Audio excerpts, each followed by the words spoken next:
স্বামী বিবেকানন্দের মৃত্যুর দিন সকাল থেকে ঘটেছিল একের পর এক অবাক করা অলৌকিক ঘটনা। দেহদাহ করার সময় ঘটে যায় এক অলৌকিক কাণ্ড, যা নিজের চোখে দেখে বিশ্বাসই করতে পারছিলেন না ভগিনী নিবেদিতাও। জানেন, নিজের মৃত্যুর তারিখ আগে থেকেই জানতেন স্বামীজি। দুপুরে ইলিশ মাছ দিয়ে তৃপ্তি ভরে খেয়ে ধ্যানে বসে সন্ধ্যের আগেই সব শেষ। জানেন, মাত্র ৩৯ বছর বয়সে কিভাবে মারা গিয়েছিলেন তিনি। স্বামী বিবেকানন্দের দেহদাহ করার পরেই ঘটেছিল অবাক করার মতো কাণ্ড। এই ঘটনার জানা উচিত প্রত্যেক ভারতীয়। জানুন, 1902 সালের 4 জুলাই ভারতীয় বেদান্ত দর্শনের শ্রেষ্ঠ শিক্ষক স্বামী বিবেকানন্দের প্রয়াণ দিবস। সারা বিশ্বের হিন্দু ধর্ম এবং দর্শন প্রচারে একলব্য এই বীর সন্ন্যাসীর দেহত্যাগ হয় মাত্র 39 বছর বয়সে। তার নশ্বর দেহ পঞ্চভূতে বিলীন হলেও চিরন্তন হয়ে রয়েছে তার অমর বাণী। বিবেকানন্দের মৃত্যু নিয়ে কোনো রহস্য সেইভাবে না থাকলেও মৃত্যুর কারণ সম্পর্কে কিছু ভিন্ন মত ও ধারণা রয়েছে।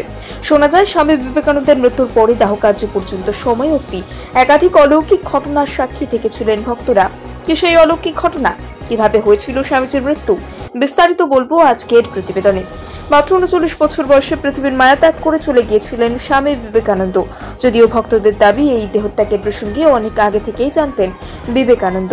এমনকি স্বামীজির একমাত্র প্রিয় ভক্ত ভগিনী নিবেদিতাকে মৃত্যুর 3 দিন আগে মৃত্যুর ইঙ্গিত দিয়েছিলেন তিনি। 1902 সালের 2 জুলাই নিবেদিতাকে নেমন্তন্ন করে পরম যত্নে নিজের হাতে করে খাইয়েছিলেন তিনি। বারে বারে নানাভাবে ইঙ্গিত দিলেও সেই মুহূর্তে ভগিনী নিবেদিতা বুঝতে পারেননি যে স্বামীজি নিজেই মহাপ্রয়াণের কথা বলছে। গুরুর মৃত্যুর পর তার কথা অনুসরণ করে তার মর্মার্থ বুঝতে পারেন এই বিদুষিনী। এ প্রসঙ্গে 2003 সালে বাঙালি উপন্যাসিক শঙ্করের জানা অজানা বিবেকানন্দ নামক একটি বই থেকে জানা যায়, 4 জুলাই স্বামীজির মৃত্যুর একই সময় ভগিনী নিবেদিতা স্বপ্নে দেখেছিলেন রামকৃষ্ণ পরমহংসদেবের দেহ দ্বিতীয়বার ধরাধাম ছেড়ে চলে যাচ্ছে। সম্ভবত এটিও নিজের মৃত্যুকে কেন্দ্র করে স্বামীজি প্রেরিত এক বার্তা ছিল। শুধু তাই নয়, স্বামীজি তার অনুগামী স্বামী অবিরানন্দকে তার মৃত্যুর 5 বছর আগে তার মহাপ্রয়াণের কথা জানিয়েছিল। তিনি বলেছিলেন, বুঝলে অবিরানন্দ, আমি হয়তো আর 5-6 বছর বাঁচব। আমার আত্মা দিন দিন বড় হয়ে যাচ্ছে, এত বড় হয়ে যাচ্ছে যে শরীরের মধ্যে তাকে আর ধরে রাখা যাচ্ছে না। সে বারে বারে শরীর ছেড়ে পালাতে চাইছে। স্বামী অবিরানন্দের স্মৃতিচারণায় লেখা বই থেকে জানা যায়, 4 জুলাই তার মহাপ্রয়াণের দিন স্বামীজি অত্যন্ত সকাল সকাল ঘুম থেকে উঠে পড়েছিলেন। বেলুর মঠের প্রার্থনা গৃহে 3 ঘন্টা ধ্যান করেন তিনি। এরপর ছাত্রদের শুক্লা যজুর্বেদ, সংস্কৃত ব্যাকরণ এবং দর্শন শাস্ত্র শেখান। পাণিনির ব্যাকরণের ব্যাখ্যা তিনি এতই সহজ করে গুরু ভাইদের বুঝিয়েছিলেন যে ব্যাকরণের ক্লাস এক হই হুল্লোড়ে পরিণত হয়েছিল। ক্লাস শেষে গরম দুধ খেয়ে স্বামী প্রেমানন্দের সঙ্গে বেশ কিছুক্ষণ পায়চারি করেছিলেন তিনি। আলোচনা করেন রামকৃষ্ণ মঠের ভবিষ্যৎ নিয়ে। জানা যায়, সেদিনে বেলুরঘাটে জেলেতে নৌকো ফিরেছিল। নৌকো ভর্তি গঙ্গার ইলিশ মহোৎসবে কিনিয়েছিলেন তিনি। সবার সঙ্গে বসে দুপুরে ইলিশের অনেক পদই আনন্দ করে খেয়েছিলেন তিনি।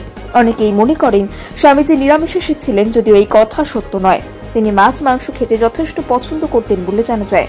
রামকৃষ্ণ মিশনে থাকাকালীন সময়েও তিনি শুধু নিরামিষ আহার গ্রহণ করতেন না। সন্ধ্যে 7টা নাগাদ নিজের ঘরে চলে যান তিনি। বলে যান, এখন কেউ যেন তাকে বিরক্ত না করে। ঘরে গিয়ে ধ্যানে বসেন তিনি।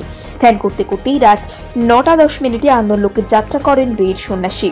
উল্লেখ্য, শিশুদের মতে বিবেকানন্দ মৃত্যুর আগে মহাসমাধি লাভ করেছিলেন। যদিও মস্তিষ্কে রক্তনালী ফেটে যাওয়ায় মৃত্যুর সম্ভাব্য কারণ হিসেবে দাবি করছে ডাক্তারি রিপোর্ট। মৃত্যুর আগে 2বার হার্ট অ্যাটাকে আক্রান্ত হয়েছিলেন তিনি। মৃত্যুর দিনও ম্যাসিভ হার্ট অ্যাটাক হয়েছিল বলে ডাক্তারদের ধারণা। তবে মৃত্যুর প্রকৃত কারণ ডাক্তাররাও নিশ্চিত করে বলতে পারেননি। তার শিষ্যদের দাবি, মহাসমাধির সময় মস্তিষ্কের ব্রহ্মরন্ধ্র ফেটে গিয়ে তার মৃত্যু হয়। মৃত্যুর মাত্র 3 দিন আগে বেলুর মঠে ঘুরতে ঘুরতে একটা জায়গায় তার চোখ যায়। সেখানে নির্দেশ করে স্বামীজি বলেছিলেন, আমার দেহ গেলে ওইখানে সৎকার করবি। বেলুড়ে গঙ্গার ধারে সেই স্থানে চন্দন কাঠের চিতায় দাহ করা হয় তাকে। 16 বছর আগে ঠিক এর উল্টো দিকে দাহ করা হয়েছিল শ্রী রামকৃষ্ণকে। রামকৃষ্ণ পরমহংসদেব একবার বলেছিলেন, নরেন যবে বুঝতে পারবে তার কাজ সম্পন্ন হয়েছে, তখন সে নিজেই চলে যাবে। স্বয়ং বিবেকানন্দই বলেছিলেন 40 বছরের আগেই তিনি চলে যাবেন। স্বামীজির যখন মৃত্যু হয় তখন তার বয়স মাত্র 39 বছর 5 মাস 25 দিন। সেই পূর্ব নির্ধারিত স্থানে স্বামীজির চিতা জ্বলে ওঠার পর যেন এক নিমেষে শূন্য হয়ে যায় বেলুড়। তবে ইহজগৎ ছেড়ে গেলেও তার অস্তিত্বের কথা বারংবার ভগিনী নিবেদিতা এবং ভক্তদের জানান দিয়ে গিয়েছেন বিবেকানন্দ। স্বামী বিবেকানন্দের মৃত্যুর পরের দিনের এক অলৌকিক ঘটনাতে এর ব্যাখ্যা পাওয়া যায়। কি সেই অলৌকিক ঘটনা? শোনা যায়, দেহত্যাগ করার পর পরের দিন সকালে যখন বেলুর মঠে দাহকার্যের আগে শায়িত ছিল স্বামীজির দেহ, তখন সেখানে উপস্থিত হন ভগিনী নিবেদিতা। নিজের গুরুদেবের মাথার কাছে বসে ক্রমাগত হাত পাখা দিয়ে হাওয়া করতে শুরু করেন তিনি। এরপর ধীরে ধীরে সময় বয়ে চলে।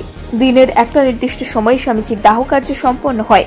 গুরুদেবের চিতার সেই আগুন দেখে বহু দূরে দাঁড়িয়ে থাকা ভগিনী নিবেদিতা ভাবতে থাকেন, যদি সেই জ্বলন্ত অগ্নির এক টুকরো বস্ত্রখণ্ড তার কাছে থাকত। আর এই ভাবনা মাত্রই ঘটে এক অলৌকিক ঘটনা। ভগিনী নিবেদিতার অবস্থান থেকে প্রায় বহু গুণ দূরে থাকা সেই চিতার অগ্নি থেকে এক টুকরো জ্বলন্ত বস্ত্রখণ্ড এসে পড়ে তার পায়ের কাছে। তিনি যেটুকু চেয়েছিলেন সেটুকুই যেন তার প্রিয় শিষ্যাকে তুলে দিলেন স্বামী বিবেকানন্দ।